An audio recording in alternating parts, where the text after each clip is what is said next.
Hello, welcome to Scary Thoughts, Horror, Philosophy, Culture. I'm Marc Kate. And I'm Chad Lott. This episode, we are going to be talking about dungeon synth, and to do so, we have brought back, returning from after his episode with us about black metal, Andee Connors. Hey, Andee. Thanks for having me again. Thank you for coming. Andee is also my bandmate, so I spend an awful lot of time. He's one of the few people I've actually seen in the last year during quarantine. I will say for the record, your band is better than any dungeon synth thing I was exposed to on Andee's 14-hour dungeon synth playlist.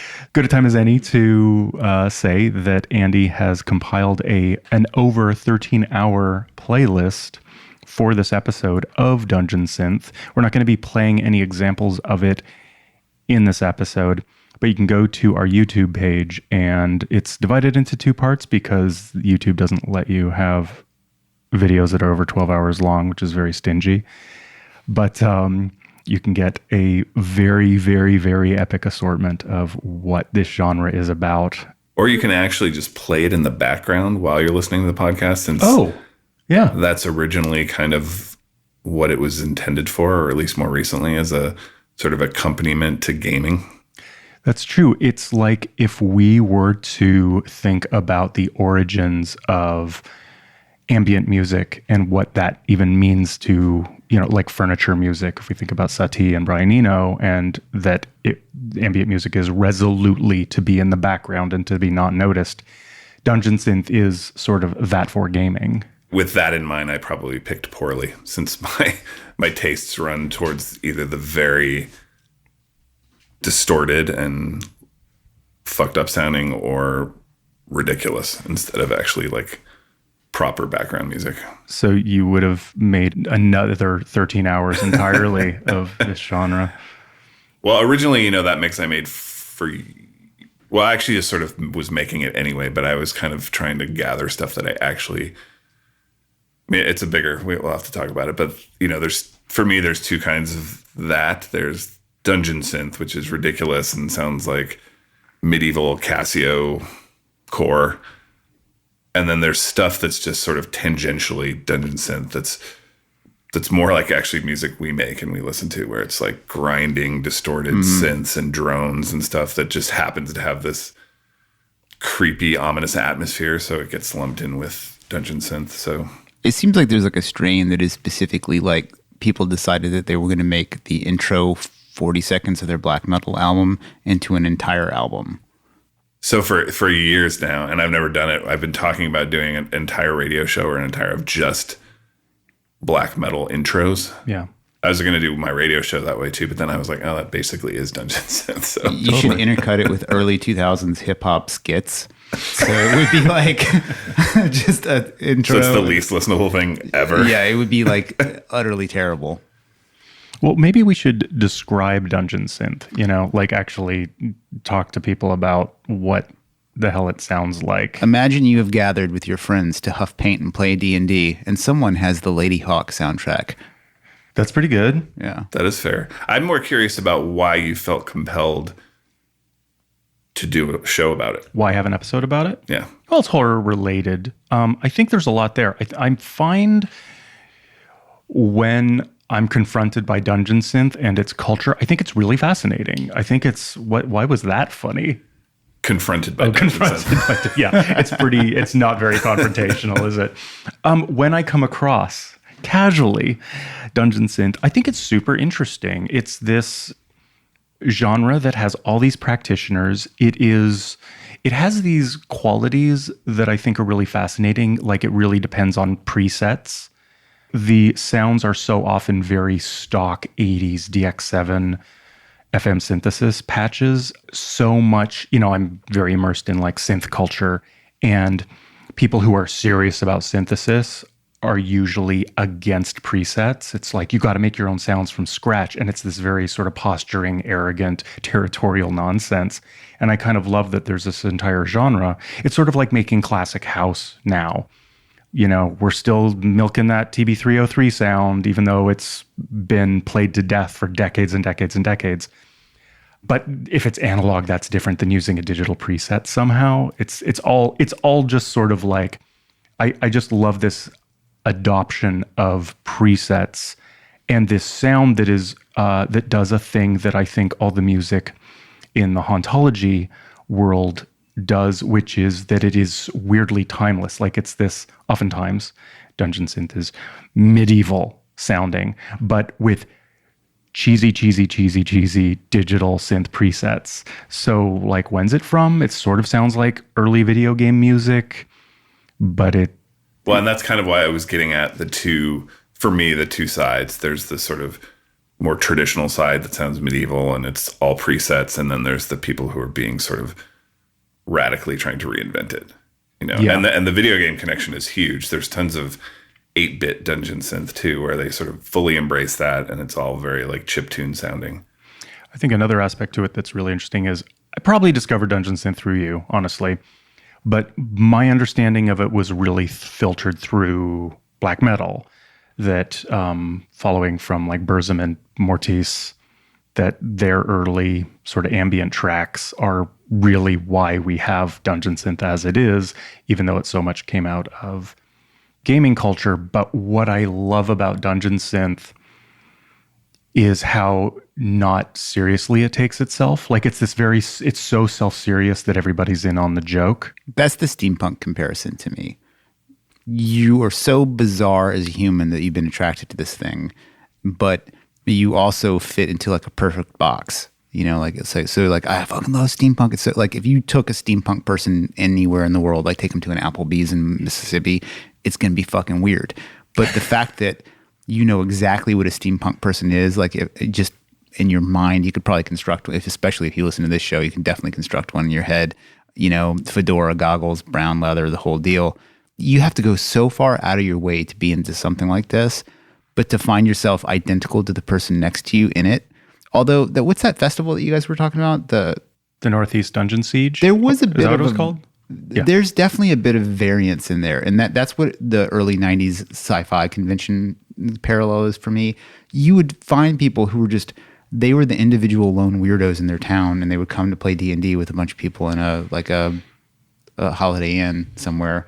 And you would think that they fit somehow. Like it in some ways, it's like early punk rockers. When you look at those early Germs shows, nobody really looks the same until like later on they start sort of looking the same, especially like after the hardcore influence and stuff like that. I wonder, like, are there even any weird music scenes where there's like massive variance in the crowd, or do they just sort of come together in these weird little micro scenes?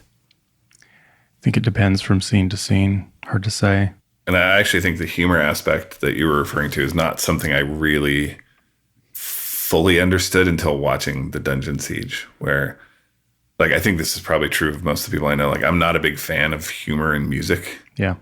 Like, there's a really fine line between a band who are amazing, and part of that amazingness is because they so obviously have a great sense of humor, versus making funny music. Yeah. So on the one hand, I will say that I was a little bit conflicted because it was fun to be watching that and being part of the chat, and people are legitimately aware that this is ridiculous and over the top. And, there was that one scene where there's a person sitting still for the whole 30 minutes and then they ate a mushroom and died, and that was part of their little vignette. Yeah. But on the other hand, there's that weird residual, and we talked about this in the black metal episode, but like I don't want it to be that way. Like, I want people to take it deadly serious. Yeah. And that kind of, it sort of informs it with this like gravitas that I feel like is potentially lost when you start sort of realizing that some of it's tongue in cheek or some of it's.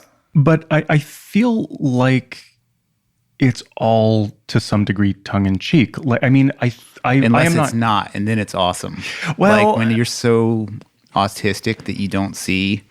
Okay, maybe. Like, I guess I'm thinking of my friends who are serious gamers, and this might only be because I know the gamers I know, but they all have a sense of humor about it. It's not that they're not serious about it.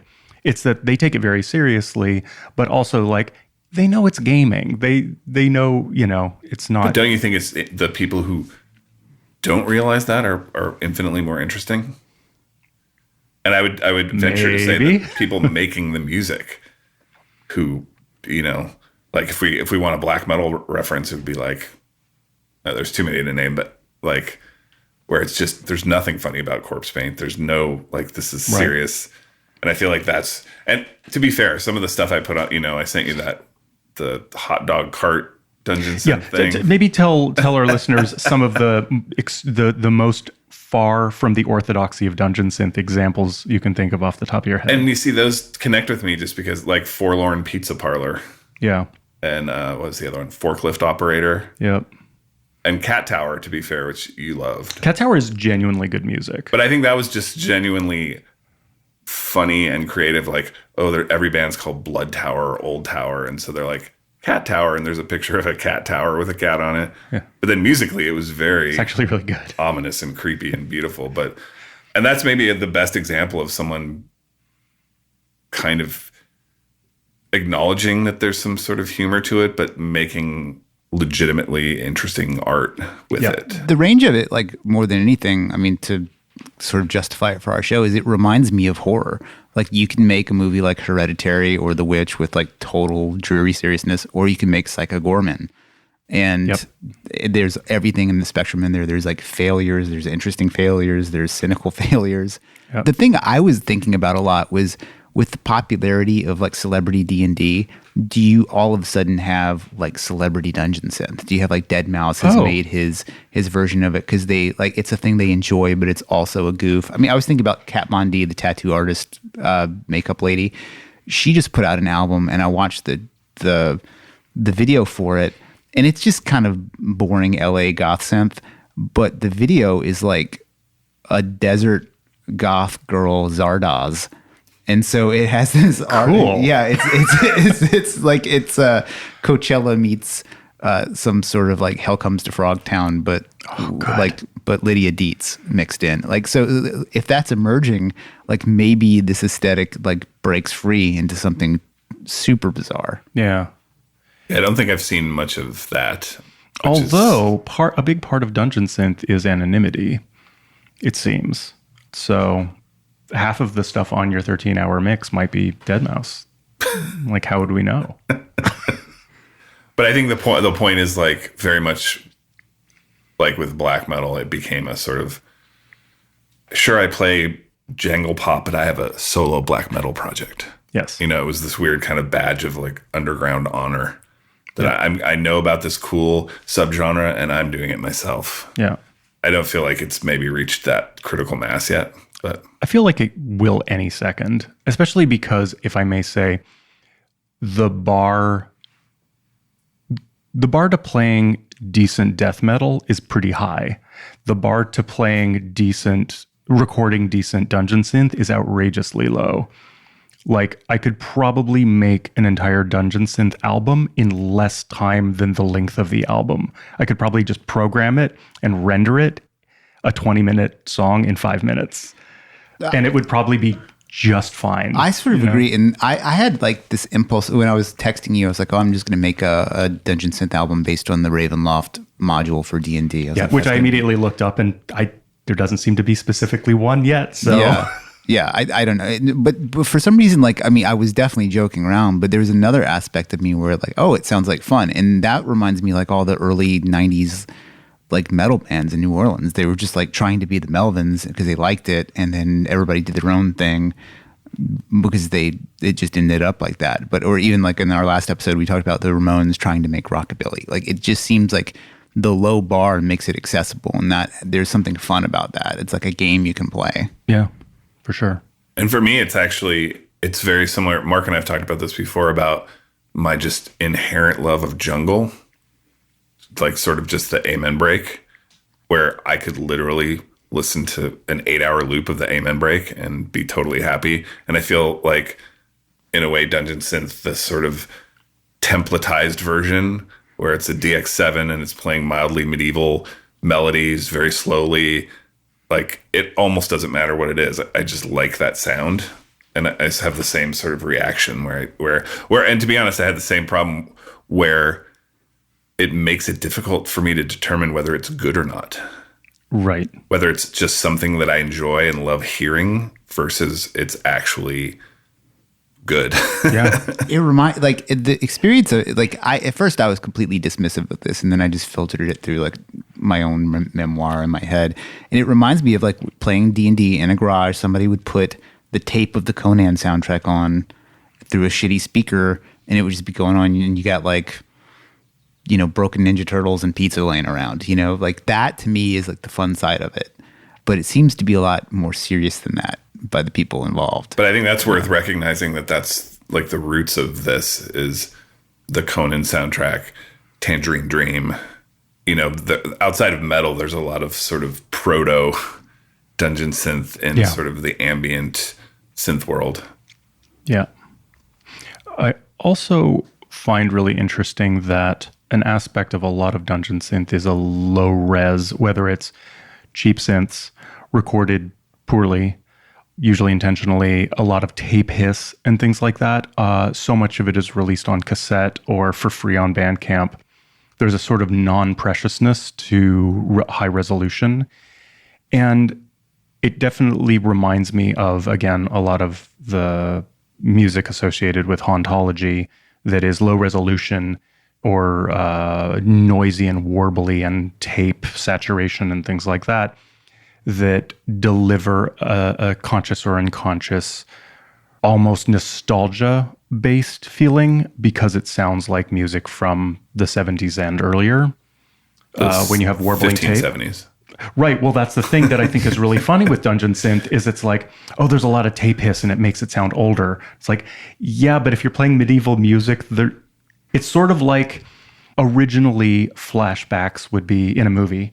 You would have it be in black and white because that's more old-timey. But if you do that and it's to the medieval era, it's like, well, okay, the signifier still exists that when you flip to black and white, we are now in the past. That is a flashback. But it's merely the signifier of the past, even though the specific referent is completely abandoned.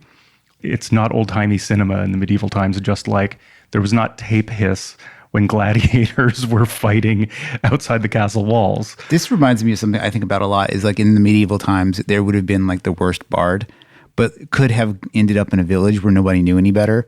So this guy, I just imagine like the Wesley Willis of lutes, just out there and walking around in some shitty little Italian village, just blowing people's minds with the worst music ever. Like that would be the Dungeon Synth album to make, I think. Yes. God, does it? I mean, half of it sounds like that to me anyway. Yeah, So. I think though, like, what would make it not Dungeon Synth is like you would want that to be string instruments, to be a little more Right. realistic. So what do you guys think about like the idea that Dungeon Synth has to involve synths? Like it's not. That seems to be like when I was reading around online, that's a major like demarcation point between black metal and Dungeon Synth is like guitars, no guitars. I think there's a lot of blur between it, simply because I think a lot of it is born of black metal. And you were joking, but I think honestly, people were making intros for their black metal records and thinking, oh, this is the best sounding part of this record. I should just make a whole record. And I think that's, Mortiz, being in Mayhem and then being like, his first record is just straight up an hour-long black metal intro. That's the earliest of all these bands. That's the band that I have the earliest awareness of. I mean, even in the '90s, I remember that. And like pre-internet, you'd get the things like, "Oh, he had plastic surgery to change his face." But like, it's like that's ridiculous. But I remember at the time being like, "That sounds stupid," because like that doesn't work for gore. Like Odorous Urungus is not. That's not what he looks like. Yeah. It's silly. He did when Mortis played here. There was the big kerfuffle because they enlisted local punk rockers to be part of the stage drama. One of which was Aesop Decker from Ludacris and all those bands.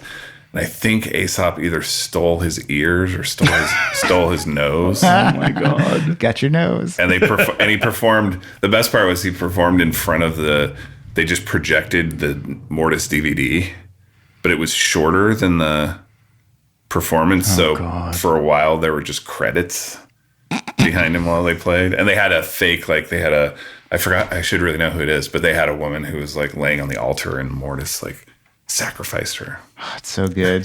That reminds me of like the last time Genesis Porridge was in town. I had like the early rave visuals playing around, and they would just stop, and then someone would have to go and redo it, and it just felt so shoddy. And you're like, oh, I feel so bad for this person. But the sound quality thing is interesting too, because there's plenty of people who actually play early music, sort of which falls way more sort of in the world of classical music. Yep. But there's early music ensembles, and there's no, in those cases, other than the music, there's no signifier that it's, So I think maybe it's more, it's just coming at it more from like the cartoonish Dungeons and Dragons heavy metal sort of angle. Maybe you can talk about some of the subgenres, because I feel like there's also, not only are there these dungeon synth projects that are about food and Funyun synth. I'm fully in for that. Well, for the record, I feel like they're not far off from that already, because there's comfy synth, there's winter synth, there's forest synth, and then there's the one I was listening to last night that's like sea. I don't know what I want to say, sea synth. It's like sea shanty synth. So it's like what sea punk is to punk. But like all the imagery is like early maps and Loch Ness Monster kind of sea monsters. And right. Although sonically, I think sonically it doesn't change that much between the genres, except for maybe the comfy synth with... Comfy synth isn't so medieval that I've heard. Grandma's Cottage, is that what you're thinking? I love Grandma's Cottage. Dude, Can we talk about Grandma's Cottage for the next hour? I did buy a Grandma's Cottage shirt that has faux embroidery. Well, cottagecore is like a total thing now. What's that? Like, so it's young millennials, Gen Z people who've just decided that they're going to have this whole like grandma's cottage look, like doilies and tea sets and shit like that. It's like I see it all the time now. Huh. Yeah. Do love gingham. I mean, it's like macrame and shit. Wow. So, Like- I mean, is it Little House on the Prairie, like that far back, or like just grandma? 60s, 70s? It seems to have like a really strong witch influence. So it's a lot of like you know what it would remind you of? The grandmother in True Blood. Like that would be like kind of like I love her. Yeah. Except for like, not as sweet because it's young, selfish people. Or less like a not scary Hagazusa. Oh, yeah. Yeah. All right. But, I see a similarly with synthwave, actually, which is sort of a brother-sister genre. There's a lot of that retro, but I think in that case, it's more to the 80s, sort of, or even the More 70s. than anything else, that's what I listen to when I'm at work. Like it has such a boring, like ignorable, perfectly drowns out my wife's calls sound. Like I listen to it constantly. Synthwave? Yeah, like all the time. Yeah, when I look on YouTube, I'm like, if there's like a DeLorean and a VHS in the thing, I'm like, that's what I'm looking for. Yeah. I guess at the bottom of the family tree, the most connective tissue between synthwave and dungeon synth is still Tangerine Dream. Yeah. Yeah. Well, I mean, you think about like what the thing that made synthwave kind of really popular is the everybody Stranger knows Stranger Things soundtrack. So I'm like, okay, is there going to be a dungeon synth moment like that, where people rediscover the movie Your Highness? And I mean, I would argue that Stranger Things soundtrack probably straddles the two more than anything. Yeah. Like it is actually creepy and minimal, and it sort of has a lot of the hallmarks of dungeon synth. I mean, also synthwave, obviously, but it was a little bit more soundtracky and creepy, and could, with a slightly different visual component, it could easily be lumped in with dungeon synth, I think. I mean, imagine like coming out of that if those guys that did Stranger Things decided to do Stephen King's Eyes of the Dragon as a short miniseries, but with like a synthwave soundtrack or a dungeon synth soundtrack. That would be great. That would be great. I mean, like great/awful, but I would love to see a similar aftermath. That's sort of when Survive did that soundtrack, and then it just, it's like Nirvana spawning a million copycats. Yeah. And suddenly like creepy, atmospheric, cinematic synth was what everybody was making. I would love to see what would happen if dungeon synth had the same trajectory. Yeah. it could. I mean, like I think about like video game soundtracks and how people who listen to that shit only listen to that shit. I haven't been to anybody's house in a long time, but like specifically like engineer coworkers, you like stop at their apartment and you're like, oh, you have 1,000 CDs of weird shit that is from video games and anime.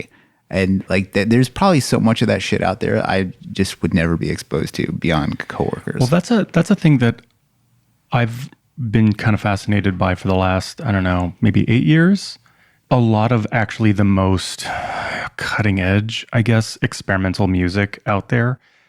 It's oftentimes just incredibly imaginative on the technical side and completely lacking in imagination in what it's actually saying, which I think is a problem with digital art. So often, like I went to grad school and I made this Max patch that does all these crazy things and nobody can understand what I'm doing, but it's just like translating YouTube data because I don't actually have any imagination outside the coding. I know it's really mean to say, but it's often very true. A lot of very, very technical art often lacks a concept, a very satisfying concept behind it. But something like Black MIDI, which is programming your computer to play millions of notes a minute, for example, on a piano roll, it's music that could certainly not have existed before computers and wasn't really thought up until really, really recently, but it's usually playing video game soundtrack music. Like I find almost every example of Black MIDI, which I think is super fascinating, but it's always video game soundtracks, and who fucking cares? But people have been trying to do that, like Nan Caro, and like that. Like yes. there is a history of trying to push the limits of, I mean, the player piano in that case, but yeah. And I like the aspect of the visual aspect of Black MIDI, where like compositionally it's visual first. You're watching the piano roll. Yeah. Yeah. It's great. There's a really good Heinbach video where he takes Black MIDI data and goes to a piano showroom and with player grand pianos, and is trying to see how far he can push player grand pianos with Black MIDI before either the computer gives up or the piano can't handle it. It's kind of a beautiful video. Even if you're not interested in this shit, it's kind of awesome. It's kind of a maker video in a way. That's Furby Oregon territory. It is. It's fully look mum no computer territory. Yeah.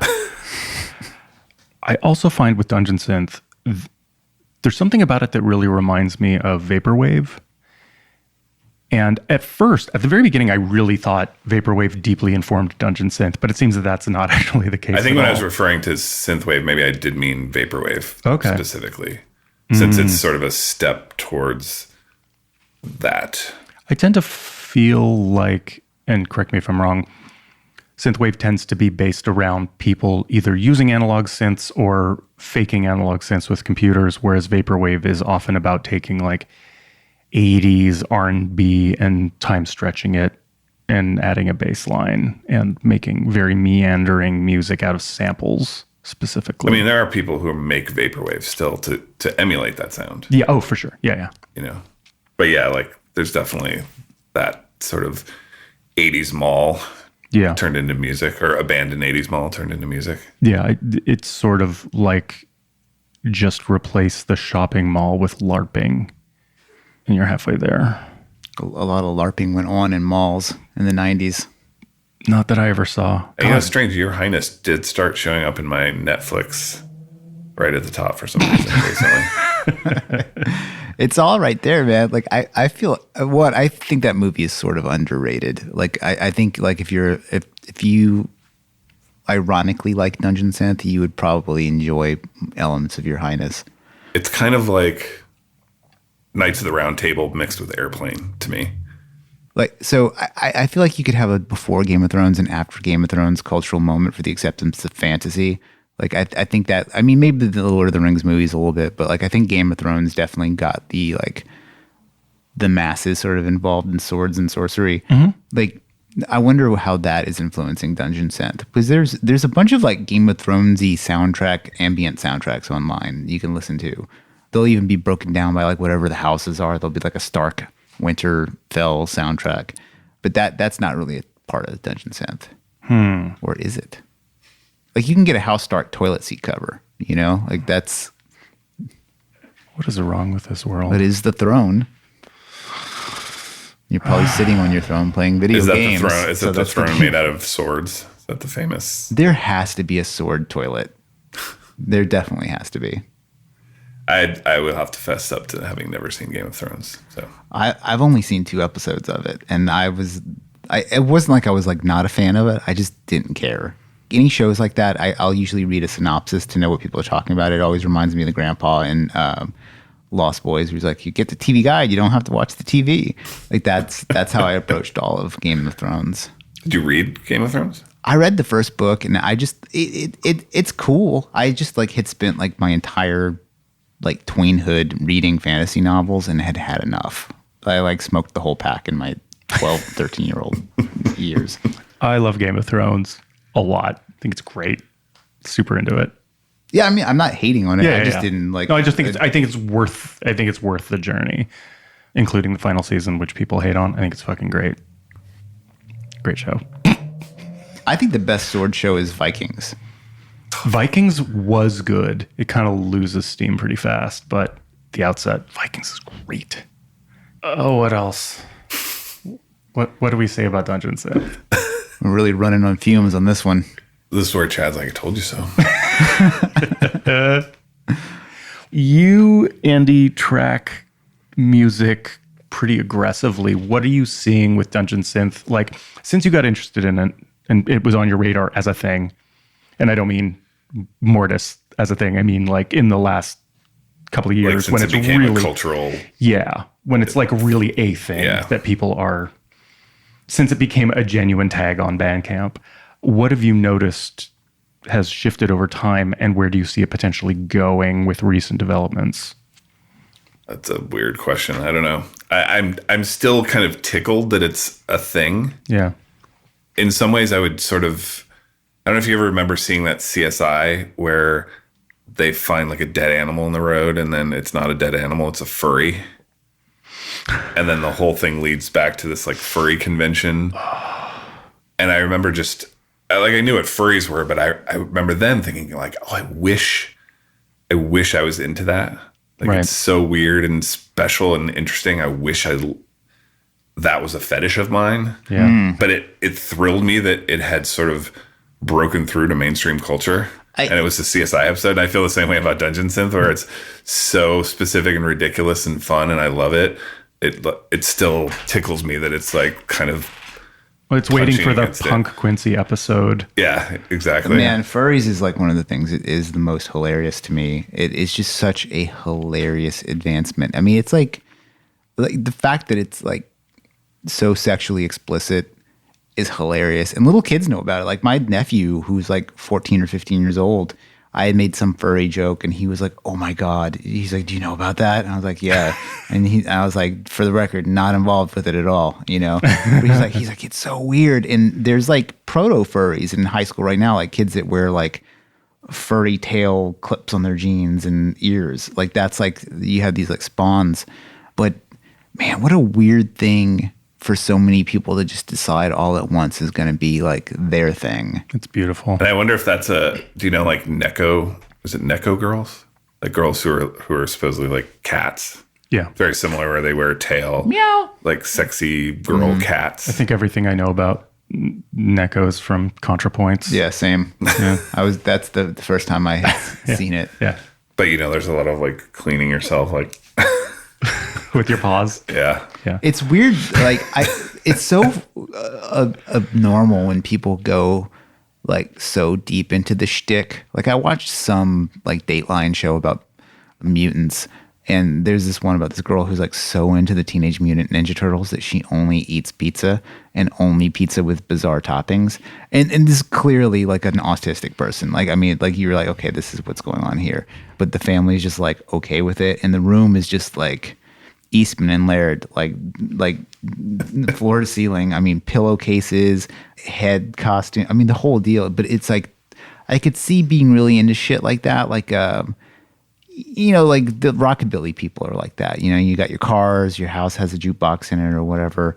But you don't only eat 50s diner food. You know, like that's like when I think it starts affecting your physiology is when it gets really over the top. Well, I sort of feel like it's a truism that no matter what, anything you can think of, there's a fetish for it. It's just then a question of, is there a critical mass of people that have found each other and are growing a culture with its own idiosyncrasies around that bizarre, unique, beautiful. Yeah. If I had a Dungeon Synth convention, I would for sure serve mead and turkey legs. Yeah. Like that's the only food that would be available. And that I was about to say, I think that's an affectation, but that was happening during the Dungeon Siege. There were 100% people drinking mead and out of drinking horns. And I don't know about the turkey legs, but Maybe. I mean, the turkey leg is such a Ren Fair thing. Yeah. You know, like Ren Fair seems like a total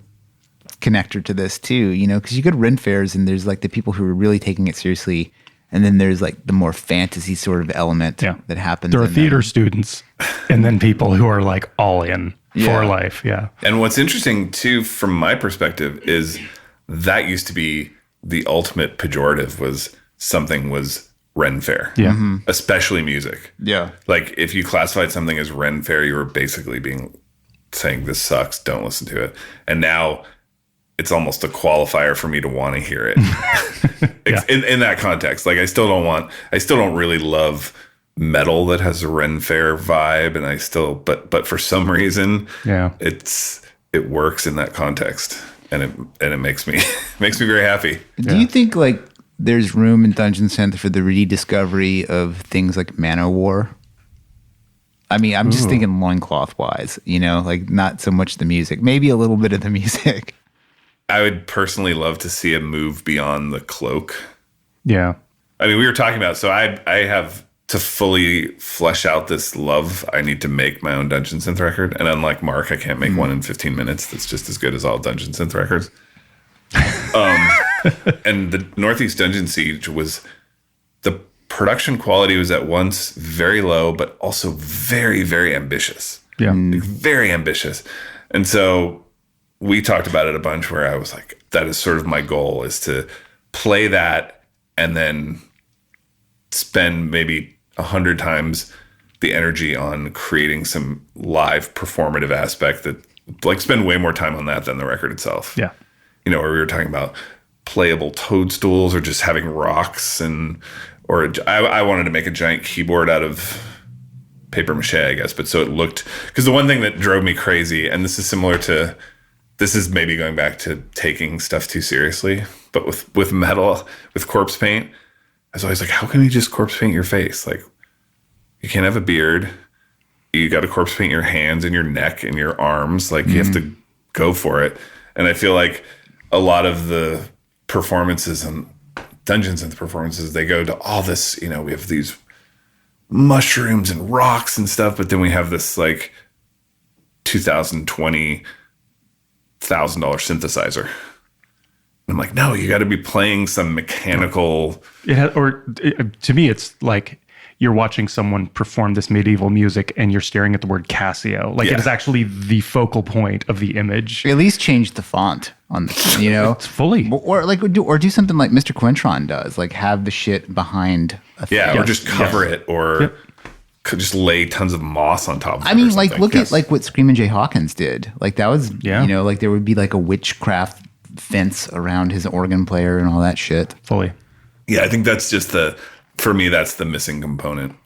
Although to be fair, I think the people that freaked out the most freaked out when it was the guy from Tangerine Dream. Yeah, which was synth porn. Which was surrounded by all this gear. Yeah. It was like a room this big, just full of wall-to-wall synths and oscillators, and it was kind of incredible. It was. What are like big? Well, you mentioned the Conan soundtrack being like a big touch point for soundtracks. Like, are there any major soundtracks that are like considered huge Dungeon Synth influences? I honestly think it's still the Conan one. I mean, the Conan one has been this iconic. Who did that soundtrack? Basil Papadopoulos, something like that. Do you think Queen's A Kind of Magic, being the Highlander soundtrack, qualifies as Dungeon Synth? I don't even know what you're talking about. The soundtrack that have you seen the movie Highlander? It's been a while. Well, the soundtrack is by Queen. Okay. And it is great. It is my favorite Queen album. Oh. But it has a lot of synth on it, and there's sword noises on it. On the score. The soundtrack. It's like a rock album. Yeah. That has like orchestral elements. I feel like, you know what I feel like? I feel like this should not be an episode. It should be like a little bonus. I feel like all of our episodes are a bonus to our listeners. Well, one thing that I think differentiates the way I observe something like Vaporwave and Dungeon Synth is vaporwave seems to be very international. Seems to be like coming out of China and Istanbul and Paris and San Francisco. Where is Dungeon Synth really coming from? Like, who's making it? Basements. It's coming out of basements. It's coming from dwellers. I mean, I feel like it's fairly international as well, but there's definitely the cultishness, I think, is coming from the US. Yeah. And sort of the major proponents, like the Out of Season label and Northeast Dungeon Siege and all that stuff, is definitely firmly I mean, I would US. imagine the medievalness of it doesn't lend itself easily to, say, like Japanese kids having the same sort of fetishization of a foreign history. Well, don't you think Not medievalness necessarily. It could. I feel like medievalness would appeal more to Europeans than America. Yes. Like, nothing's that old in America, but the first time you go to Europe, you're like, that building is 3 times as old as our country, you know? Like, it's... Also, Dungeon Synth seems very much informed by Hollywood's medieval, not like actual medieval. That's fair. Like, 'cause, you know, you Right. go on YouTube and you look at somebody who's like so into fucking swords that they have a ponytail. Like, those guys are really into medieval shit. I love that equation. Thank you. Speaking of that, did you see that article about that woman wrote where she's like, sword guys is a thing and I slept with all of them? Example. Yeah, like that exactly. Like, so the sword guy that she's talking about fucking is more of a Dungeon Synth guy. You know what I mean? They might have a Thundercat replica sword or a sword from they might have the axe from Mandy, but they're not going to be out there like with a like period correct fencing 2-hand blade. You know, it's not the same thing. I will say I'm hugely disappointed that you guys didn't buy the axe from Mandy. I just missed it. I didn't have the money for it at the time. I look on eBay about every 2 months for one. I want one now, and I'm pretty bummed out about it. I'm mad that I missed it. You know what would be awesome is if, for all of your predilections for violence and things like that, if someone did break into your house and it turns out it just so happened that Mandy sword was the handiest thing, and that's how you like warded off an intruder. Well, you would be, the entire planet would know your name. Yeah. It's funny, like with violence, right? Like if I axed somebody to death with a Mandy blade, either way, they came into my house and I killed them. Yeah. You're celebrated. I'm probably going to shoot them with an AR. Like, No, but that's that what I would mean. not be celebrated. If it wasn't as convenient as the axe that was hanging on your wall. Yeah. Yeah, I have an axe on my desk. Like, it's a tomahawk. Like, it's a throwing tomahawk, and I could To definitely ward off your dogs. I mostly use it for wrist exercises because it's heavy enough. Oh, to I like, see. kind of, you know, they have those like hammer exercises where you're like building up. That's mostly what it's for. But if somebody walked in the front door, I could definitely hit them with it. I mean, there's like weapons all over my house. Like they're all over, hidden. Wow. Mark, where are all your weapons? Show me. I'm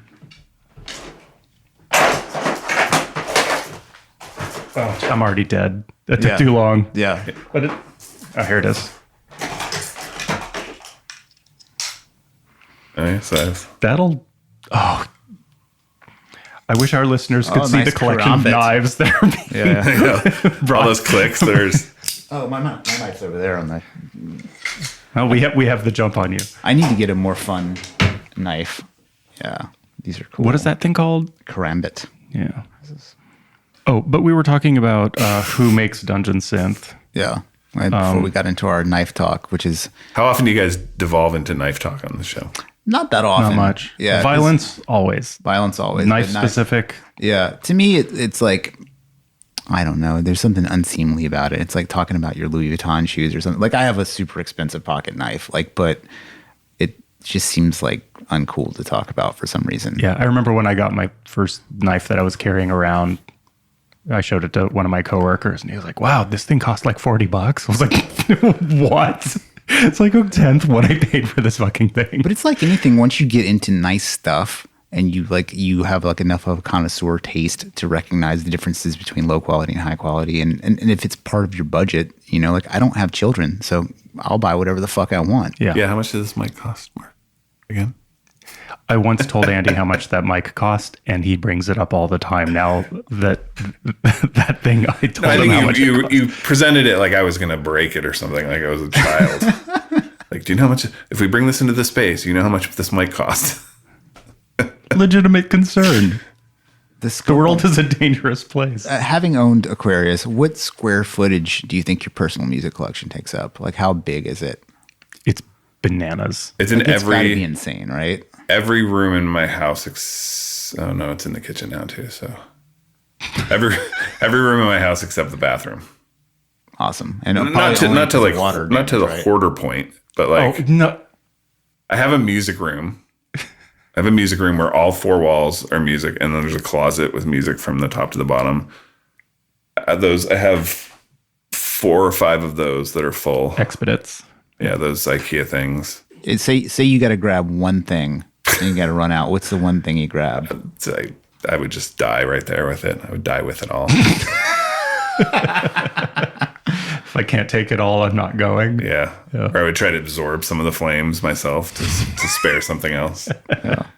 But to be fair, the records in the kitchen are like band things.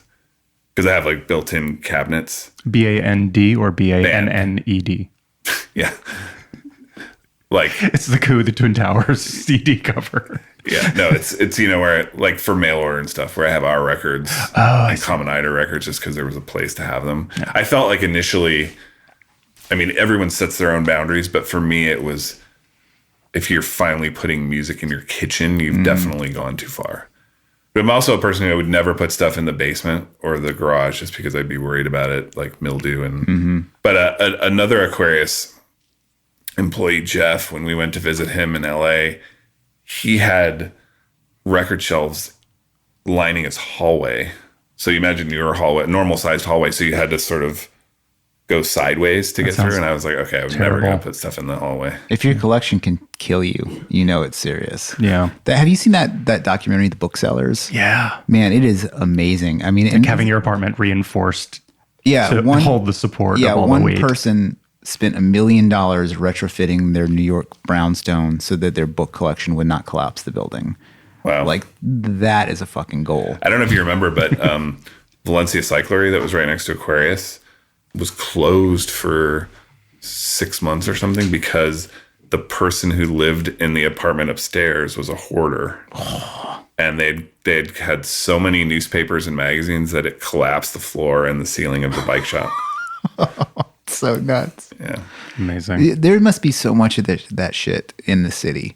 Like, there must be just so many people with weirdo pack rat stuff. Like, the first hoarder I ever saw up close, I went down to LA with a buddy of mine to buy a couple 2-stroke motorcycles. And this dude was a 2-stroke motorcycle hoarder. He had like one of those like kind of just Los Feliz sort of houses.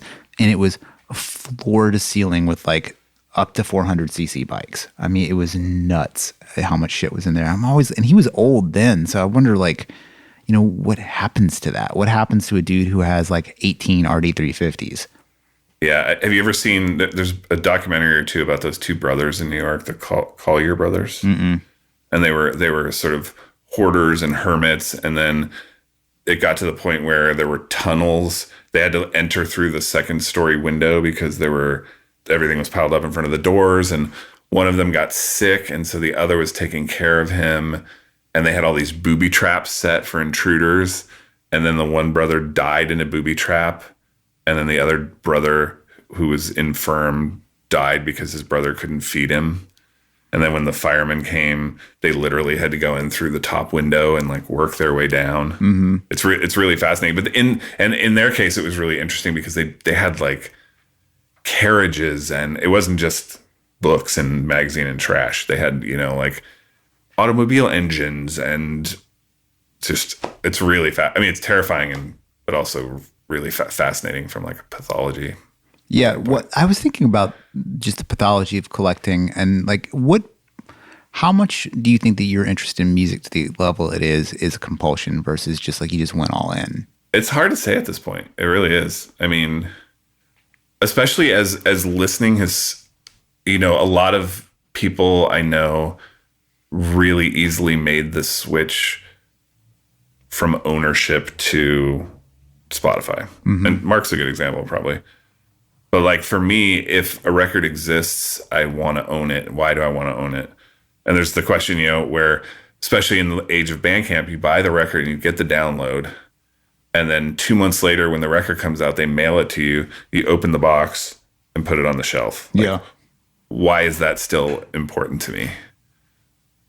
I think a little bit is maybe it's a remnant of all the pieces of a piece of music are part of the art to me. Like I grew up with cassettes and reading like Iron Maiden lyrics and looking for the little hidden things and looking at the back of that Kiss Alive record and being like, oh, those teenagers are so cool. I can't wait till I'm a teenager, or whatever. But I don't know why I have not been able to make that switch, because I have like, it definitely is an inconvenience. Like, like the thought of moving is terrifying. Yeah. And then also just simply, I do multiple radio shows. A lot of my life is based around access to music. Mm-hmm. And so I have a 12 terabyte hard drive that's my music hard drive. And those are just MP3s. They're not even high res audio. No, because I don't care about that stuff. But but accessing it's really hard because I use iTunes and I have an old computer and I'm constantly in fear of my hard drive dying. And there's a lot. It would be so much easier. But one thing I will say is that a lot of the stuff that I'm interested in is not readily available digitally, which is a huge thing. Which is kind of why initially we were like, well, why don't you make a Dungeon Synth mix on Pandora where you work, or even Spotify? And I was like, well, because that stuff is very DIY and very virtually none of it is on streaming services. It's almost entirely on Bandcamp, and then people ripping it to YouTube. Yeah. So in some ways, I think if I can't think of an example, but if there was like that's not even true. I was going to say if there was like a new Charlie XCX record who I like, and she's very mainstream and she's pop, I don't need to own it because it's all over everywhere. But then I just thought about it for a second and I'm like, no, I would probably still buy it. Yeah, I'm getting to that compulsive territory with books a little bit. And and the way that like your life is based on music and even to a professional degree, sort of like, I consider like my reading to be like a competitive advantage in my career, you know, and as my tastes get weirder and weirder, that I can't just go to the library. Like I'm more than anything, I've been not more than anything, but I've been buying more and more just self-published weird shit that you just can't get out there. And then and you read it once, it goes on the shelf. That's it. Boom, you're done. Yeah, and it's interesting too because my whole world was records, DVDs, and books. DVDs were kind of an easy switch because I think film, even obscure films now, the access is unparalleled. Music, not so much. But with books, I'm not a huge rereader of books either. Like, so usually if I can get it at the library, I do. If I love it, then I'll buy it and I want it in my library. But it's interesting too, because people used to give me a lot of shit about, I have a whole room that's nothing but music. And I'm like, oh, that's amazing having this library of music, but it doesn't have the same cachet as, you go into a mansion and someone has a library with a sliding ladder and it's... I think it will. Because you think records are what, like 80 years old? Yeah. Books are 600 years old. Yeah. And they were a status symbol when they were originally. I think music will get to be like that. My friend calls it like a working class art collections. And I especially with people who collect weird like 77 RPMs and shit like that, and the audio file scene, I'm sure. And for me, it's much more likely, and I think this must be true of most people, that I would listen to a record 50 or 100 times, but I would never read a book 50 times. I can't actually think, maybe 4 or 5 times, yes, maybe, but 50 times, no. Yeah. It is a big part of my, having a radio show. I'm a programmer at Pandora. I'm like, it also informs the stuff we do. Like, but there is definitely a problematic pathology to it, I'm sure, as with any extreme collecting. I will say I don't collect stuff for the sake of it. Like we had I think it's been long enough, but we had customers at Aquarius. There was this weird era where, and you probably remember this, maybe it was the early 2000s with like Sun and Boris, a lot of sort of heavy, sludgy music that was very iconic and was very collectible. And we had this customer who would buy, like, let's say there was a new Sun record, he would buy 2 copies of every color. And when I asked him about it, he was like, "Oh yeah, that's my retirement." And at this point, I'm So like, crazy. I hope he sold it a while ago because it's not worth anything anymore. But even just the whole idea of wanting like, oh, I have a blue one, a red one, a green one. That's why when you look at Discogs too, if you look at a very like a Beatles record, there's like 250 or 300 entries, and the minutia is what's important. Oh, that's the one with the different liner note here, or the different insert. Oh, the back is blue and not red, and like, I so don't care about that. Like fundamentally, I think that's the one thing, if I need to defend myself from accusations of being a hoarder, is that like it's 100% about the music for me, except if it's like an art, like, oh, it comes in a weird glass crystal vase or something. Yeah. You have some really interesting additions like But that. even then, I'm like, I want the music first and foremost. Yeah. And I also don't need 20 copies of the same record. The booksellers really cooled my interest in buying first edition, oddly enough, because like there's a scene where this woman has a collection that anyone would be proud of, and this bookseller goes in and he's like, yeah, nobody really cares about this stuff. It's just first editions. They're just first editions. And I was like, huh. I was like, oh, I guess ultimately that's all that I would be able to afford. So now I'm more about like, I want to buy something that's in small print that later on is going to be worth a lot of money. That's the fun for me, is like trying to pick what will be worth a lot of money. See, it's interesting. I wonder if first editions in a way are like proto NFTs.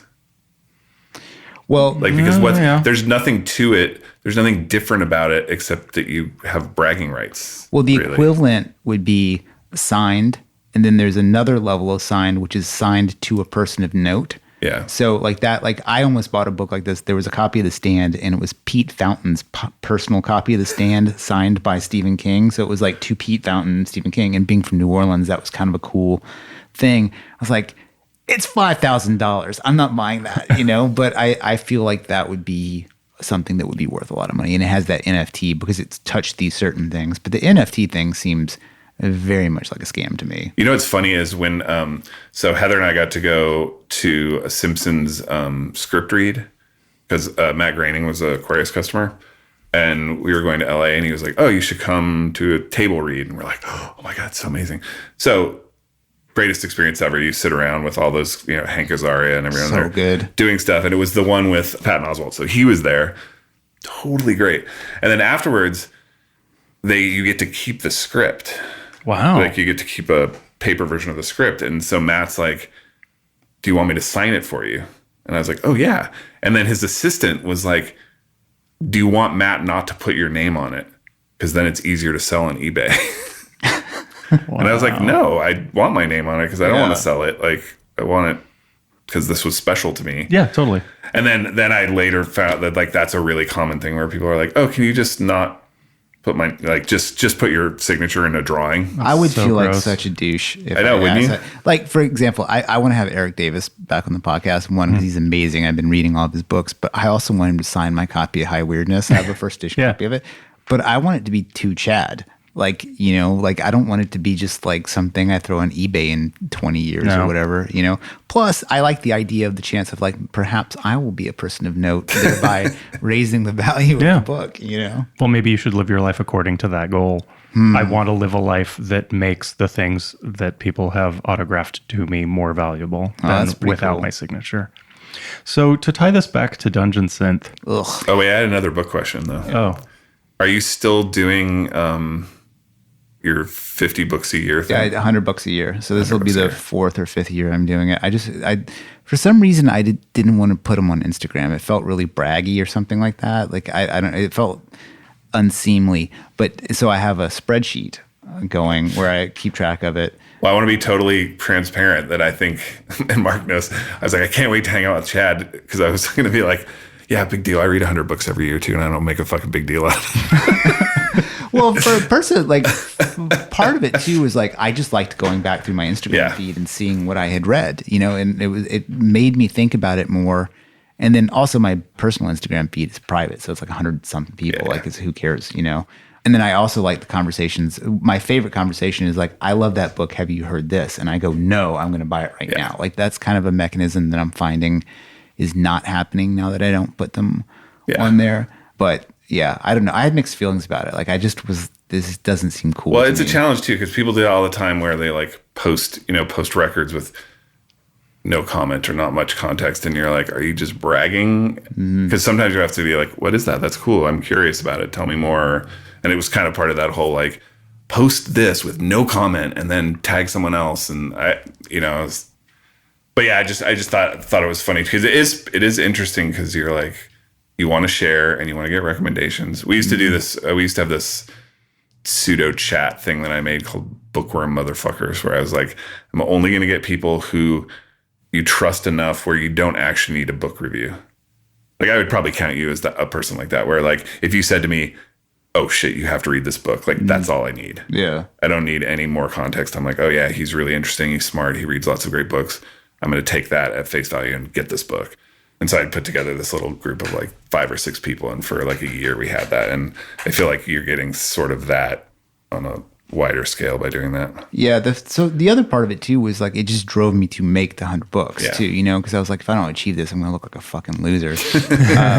And then, like I also don't cheat, and I don't read short, shitty books either, so, I mean, because there's a lot of stuff that I will have read that does not get counted, like if something's like 150 pages and under, I sort of don't count it. Or like essays where I only read like 3 or 4 essays out of the book, I wouldn't count that. Yeah. And also this year, I decided to lean a little bit more in my career a little bit. So there's a lot of just fucking shitty marketing books in there that I'm just reading for whatever. And then also back into like weird training. Yeah. So no one's going to care that I read like a 500-page book about Russian strength training technologies. It's just not that interesting. Yeah. No, I just wanted to bring it up because I remember saying that to Marc, where I was like, it's like, I got to say that to Chad. I had mixed feelings about it the whole time, because I was like, because there's a whole Bookstagram thing where it's like #Bookstagram. And at first it was fun getting some sort of validation from other people.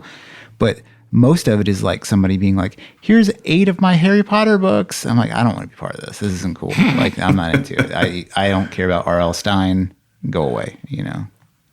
And I got tagged in one of those favorite records things. And instead of being like a curmudgeon, I was like, you know what? I'm going to do it and give it context and get cool interactions with people that are interested in weird music and try to like embrace the positive side of it. And it was really fun. There is a real positive. Like I've heard from several people, people are like, oh, I read 20 books this year because you did the 100. And like, that to me is the best possible That's outcome amazing, that somebody has read a lot more than they normally would and gotten some sort of value out of it, or maybe even read something that they wouldn't have read. Yeah. Like that to me is very cool. And that must have been what like Aquarius was like the whole time, just like turning people into rad shit constantly. Yeah, that was really very fun.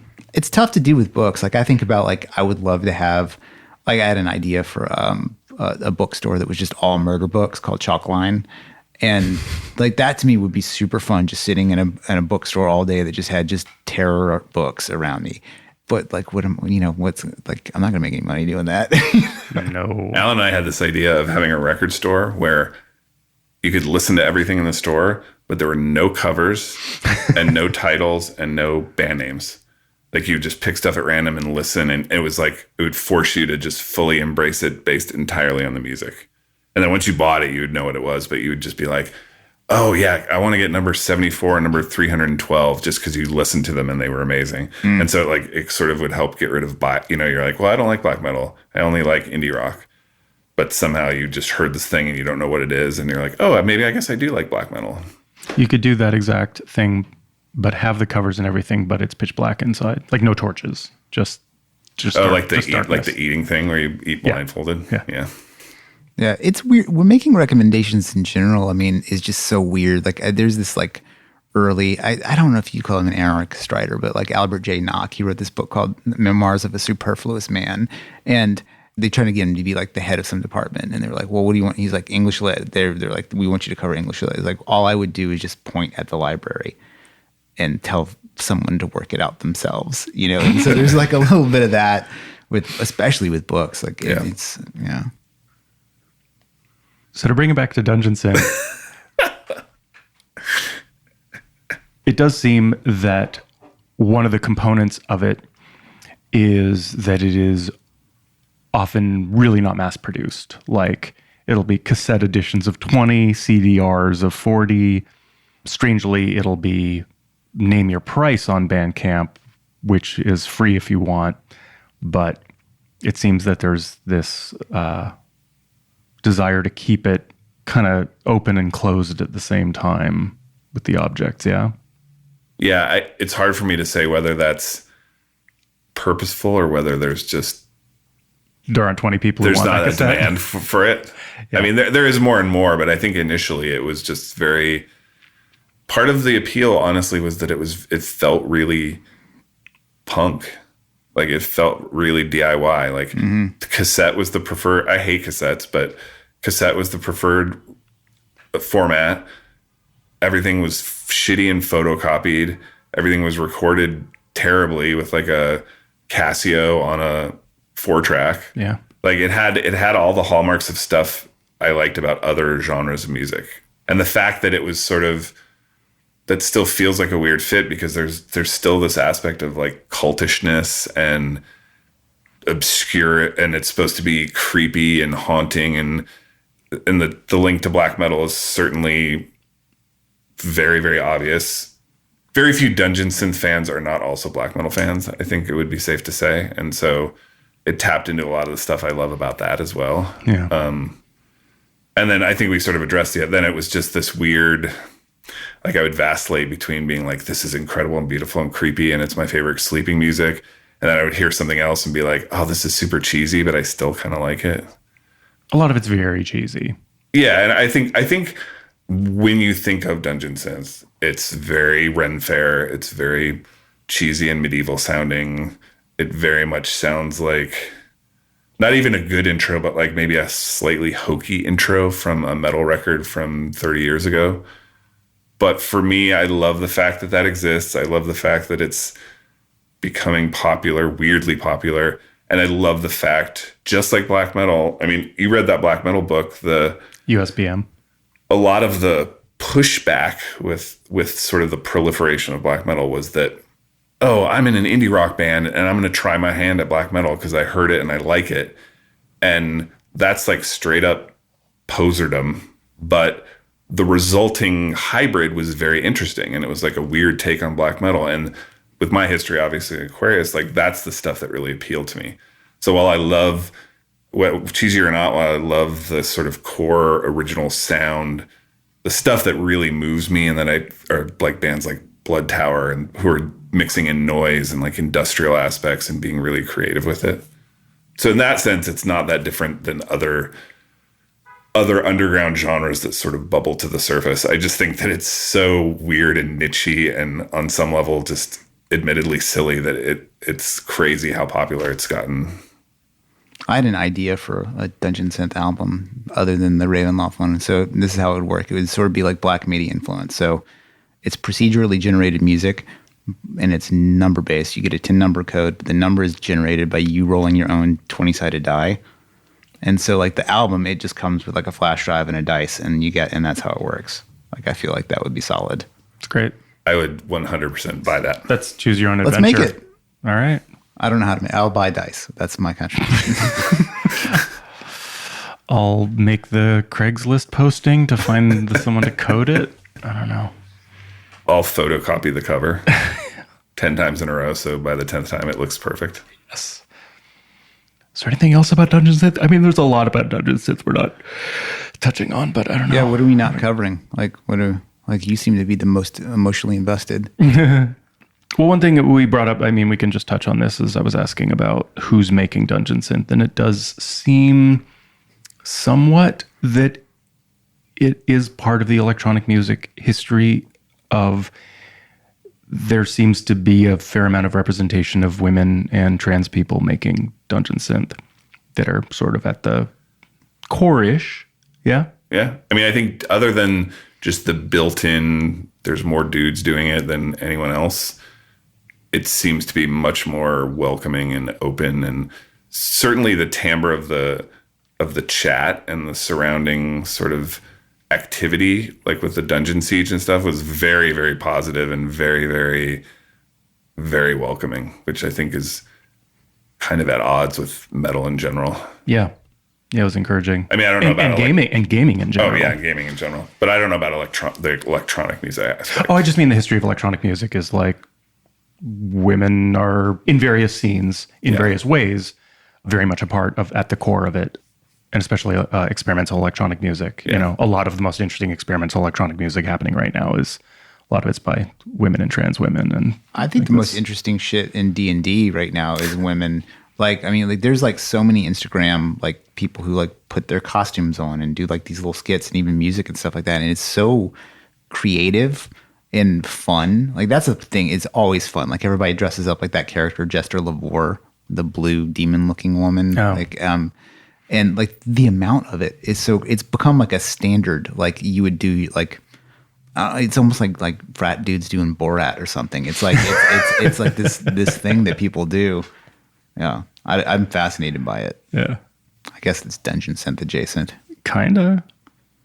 I mean, there's a certain, I think they're all sort of orbiting where like cosplay and anime and video game soundtrack and dungeon synth and even like black metal posturing. It's all sort of part of the same solar system for sure. Yeah, totally. Is that it? Did we nail I it? think we didn't have our usual stupid question. Oh, you must have one. Don't you guys have, I thought you both had notes. Not We for covered this mine. one. My notes are Oh covered. yeah, yours one sentence. My note was to ask you to tell us about Dungeon Synth. Well, that was the thing is I really didn't want to present myself.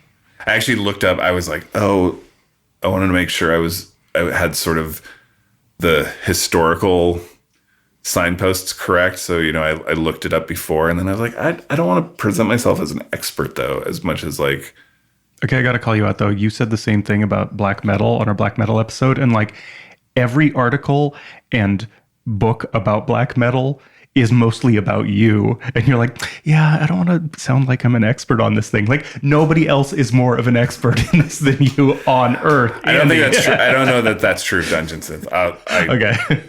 I just, it's something that I love. And I was like, I think is ridiculous and fun. And I was surprised that you wanted to talk about it on your show. I get that there's definitely like a link to horror and just in terms of the vibe and stuff. Very. Are there people out there making horror soundtracks like this? That seems like a very like live thing. Like, you know, like these John Carpenter kind of bands. Like that seems like that would be a thing. Oh, fully. Oh, I mean, if we go to sort of that subset of synthwave that's like very specifically pseudo horror soundtrack, whether it's Ghost or Carpenter Brute or any of those people, and then you know there's a million other ones that don't get the same sort of spotlight shown on them. But I definitely think that all is a sort of gradation of a similar approach to music making. Yeah. If you were going to make a Dungeon Synth album glorifying one fantasy weapon, what would it be? A weapon? Yeah, like Conan's sword, for example, which we'll take off the table. Oh, like a specific. Yeah, like you have to. It has to be a whole album based on the It would quality. obviously be the thing from Krull. Oh, the glaive. Yeah, that's pretty good. For me. That's about as good as it gets. You could have a B-side with the Cyclops' trident. Would be pretty cool. Nunchucks. Just any particular person's nunchucks, or just as a category? Just as a category. If I was going to go with nunchucks, I would go with the nunchucks that Nick Diaz used while he was smoking pot on his UFC call. Like there's a whole video of him just you hear him hit this bong off camera, and then there's a conference call, and he's just swinging nunchucks. And at one point he goes, "Yeah, that sounds good." It just keeps back to the nunchuck. It's like mine would be the fake nunchucks from that video where Bruce Lee's playing ping pong. Oh yeah. Shit. I just re-listened to the How Did This Get Made episode about Hard Ticket to Hawaii yesterday, and they noted that the women that are like crime fighter women, one of them has nunchucks, but she like throws them at her opponent and then has to go get them. That's not how those work, lady. For Dungeon Synth, I think the Kurgan's sword is like the most. The what sword? The Kurgan's sword from Highlander. Oh, Have you of course. not seen of course. Highlander? Have you not It's been a long time. I saw it when I was a kid. Didn't leave an impression on me. How did it not I leave an saw it impression in on my you? 30s. It equally left no impression on me. I don't know. It has like the thing about Highlanders. It has so many weird ideas in the way that Phantasm is pretty shitty, but is so Right. full of weird, just totally original ideas. Like that's the thing. Like the mythos of it is so bizarre. Okay, I'll revisit it. I mean, we should do an episode about Highlander. Should we? No. Let our listeners decide. Yeah, comment in this episode. The one thing I didn't do is that I wanted to be able to pronounce the name of my Dungeon Synth band. Yes, Andy's in progress Dungeon Synth project is called Bozork and Ziggit. Yeah, so be on the lookout for that. and there's already a logo. Oh yeah, logo's I have an great. album. I think I approach music the way everyone should approach music, where the music comes last. Where band name, logo, album art, potentially concept. That's how my band with you started, but then you didn't like the name, you didn't like the art, you didn't like the concept, so it's totally changed. Oh, okay. And that was 4 years ago, and I'm still mad. But I appreciate that you came to it in the right way, though, even though we've changed everything. Okay, here's my idea for another idea for Dungeon. It Yeah. seems for some reason it seems to really like fire my imagination up. In the way that yeah. you did, okay, Haxon, you did that performance with Haxon. And You Yeah. had the soundtrack for it. Tom Hanks's Mazes and Monsters with its own Dungeon Synth soundtrack. That would be awesome. Yeah. In fact, I would actually try to get that to happen with my Dungeons and thing, like a live score for Mazes and Monsters. That'd be about as awesome as it got. Are you familiar with Mazes and Monsters? No. Okay. Marc. Oh my God, this is quite a Well, delight. and neither do our listeners, so please explain. It's the ultimate cautionary tale. Yeah, it's the Jack Chick anti D&D comic come to life, starring a young Tom Hanks. Oh, yes. I'm sorry. Yeah. But have you seen it? No, I have not. Oh. I saw a clip of it on YouTube once. Yeah. How about a Dungeons and soundtrack to Mac and Me? Oh, that'd be pretty good. Wow. Okay. Off-brand ET. Or Nuki. I had a teacher tell me to watch Mazes and Monsters because they knew I played D&D. That's how I saw Mazes and Monsters, is because someone told me I should watch it to know how dangerous D&D was. It's a cautionary. Yeah. It is a little bit interesting how people our age, like when we were teenagers, everything was potentially soul destroying and corrupting. Yeah. Like everything I liked when I was young, there was a movement to eradicate it, whether it was like heavy metal music or Dungeons and Dragons. Like, what is that now?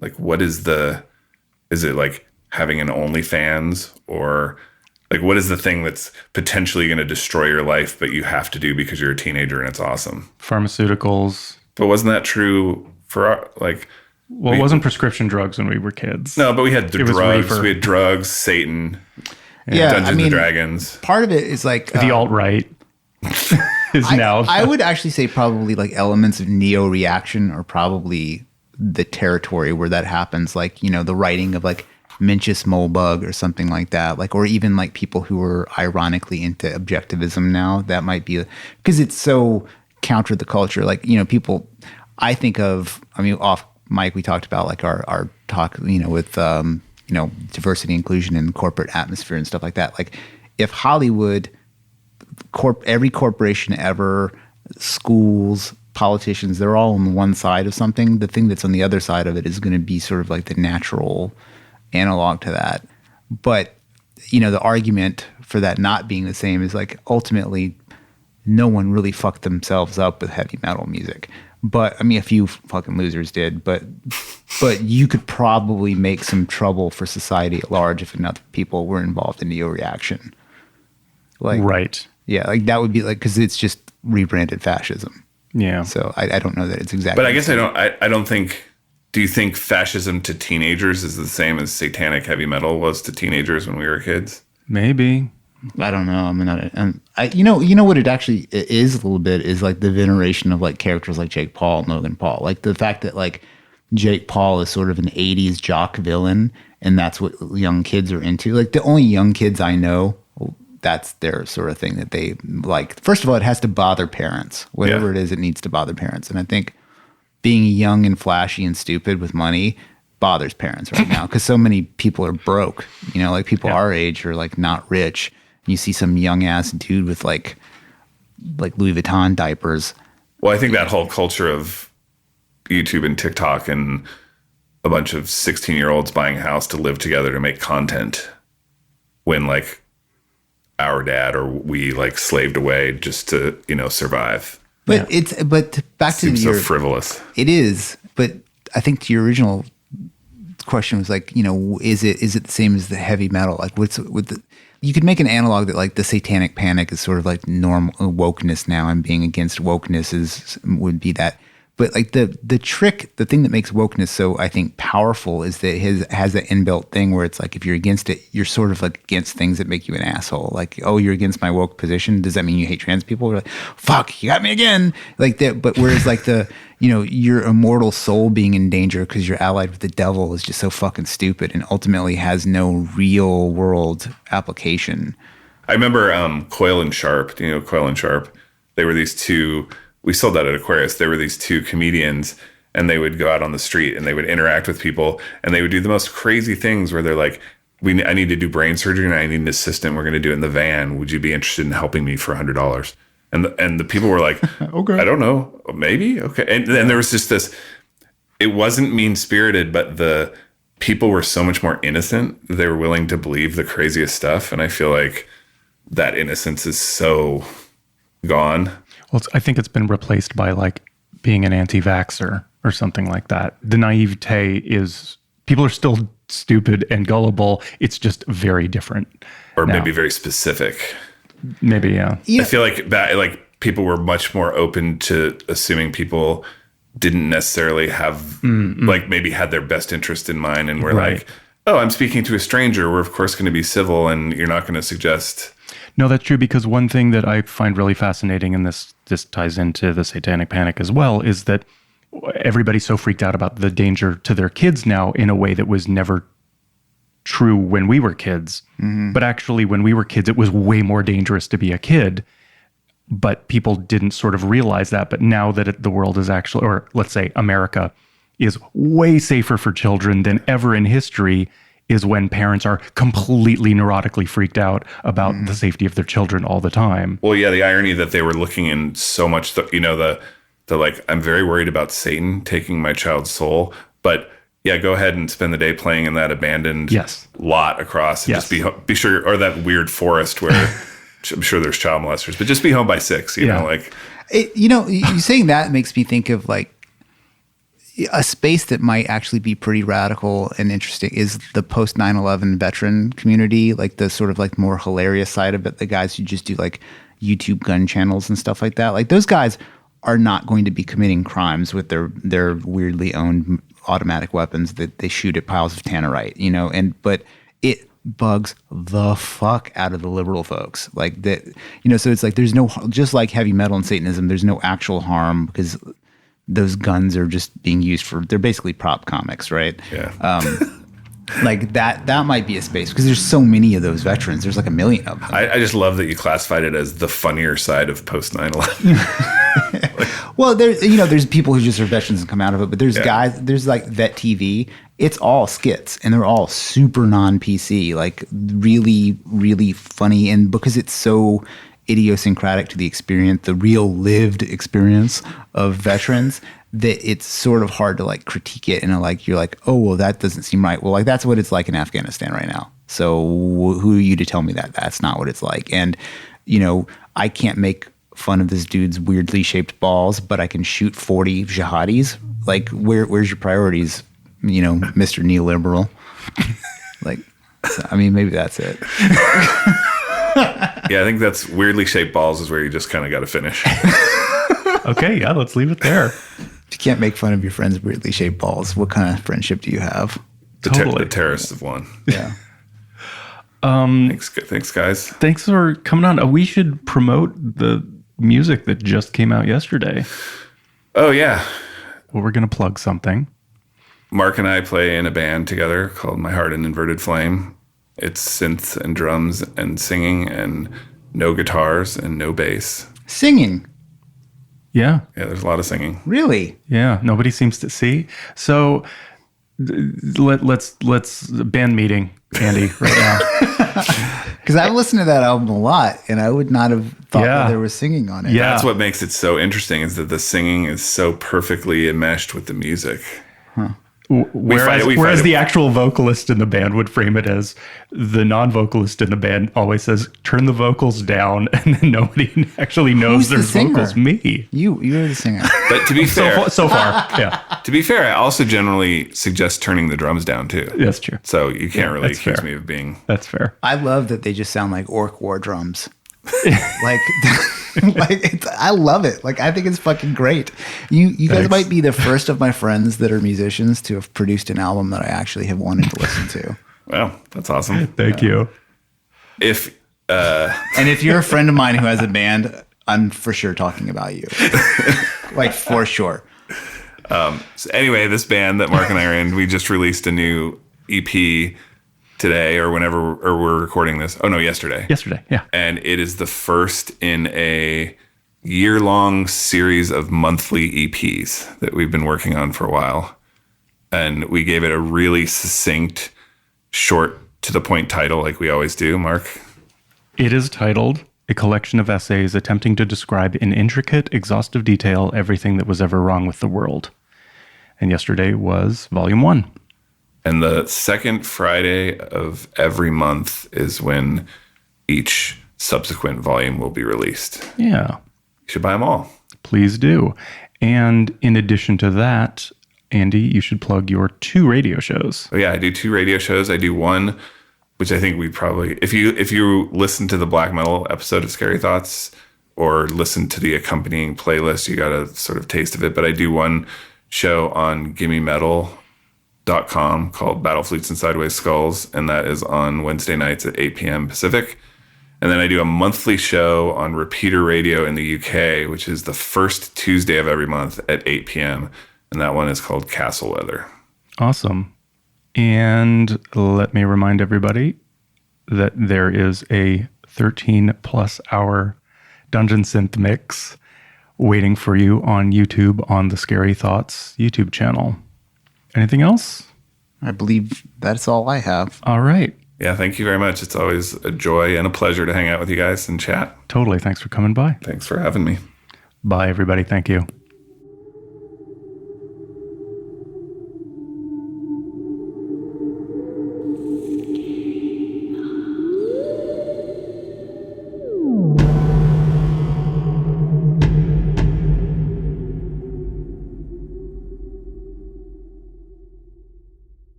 This is not for the podcast, unless it is, but